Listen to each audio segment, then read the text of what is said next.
painting was still the thing that was right for me. It was kind of who I was. It's how I grew up. It was a part of me, and I had to be a painter.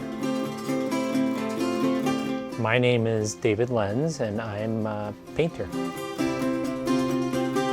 In reality, it takes a lifetime to make a painting because, I started out when I was in grade school admiring my grandfather's work, and then I was influenced by my father as an art dealer and all the work that he had in the house growing up.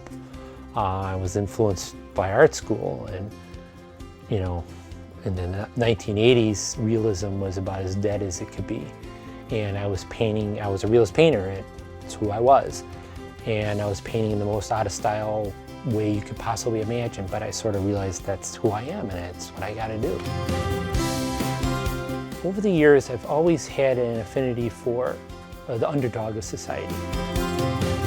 The three groups that I've really kind of settled on as the main focus of my work are all in some ways have been and continue to be marginalized by society.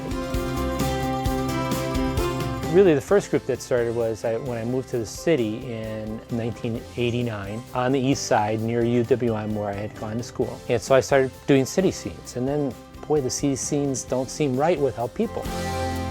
Figures in the landscape, which eventually morphed into portraiture. Mostly children in the central city. If you look at very rural farmers that work on very small farms, they're kind of on the margins of society. We bought a little piece of land 20 some odd years ago, and we got to know the neighbors next door, the Wagner family.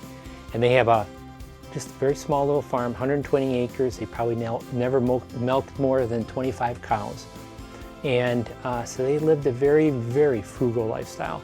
And we just enjoyed going over there and getting to know them so much. And I had to paint those guys.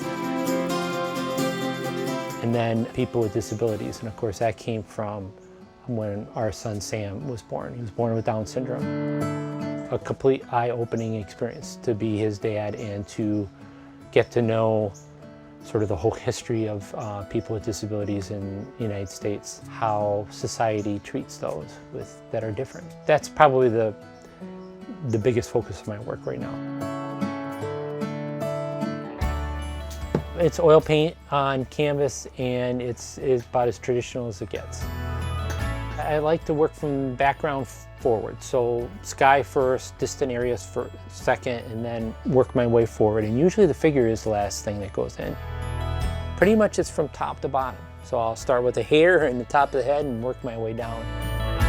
I'll mix up a whole palette of this is all the colors for the hair and the face, and before that dries on the palette, the face has got to be done. The process takes, for a major work, it can take up to a year on one painting. The smaller paintings, maybe a month and a half. It's a long process.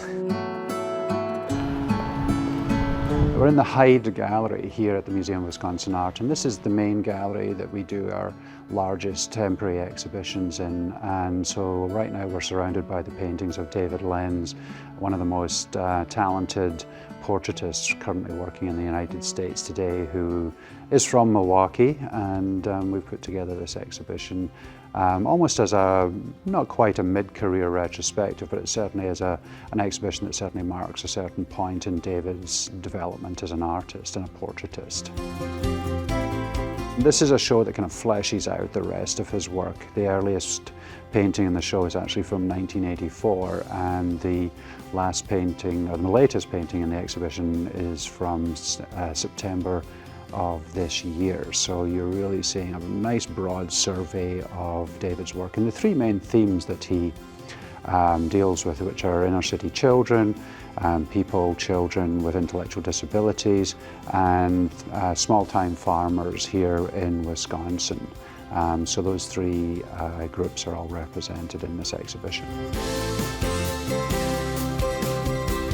People on the periphery, these are people who are historically not the subject of commissioned portraits. You know, they're not the great and the good, the rich and the famous. And he said, no, these people, you know, they tend to get marginalized, they tend to get pushed to the periphery of society. But David's, I think the thing that underpins David's work so deeply is that everybody matters.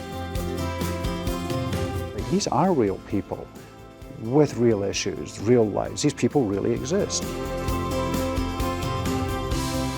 If I can make it real enough, then maybe you can empathize with their situation and understand a little bit about who they are and how society treats them. And that would be the goal.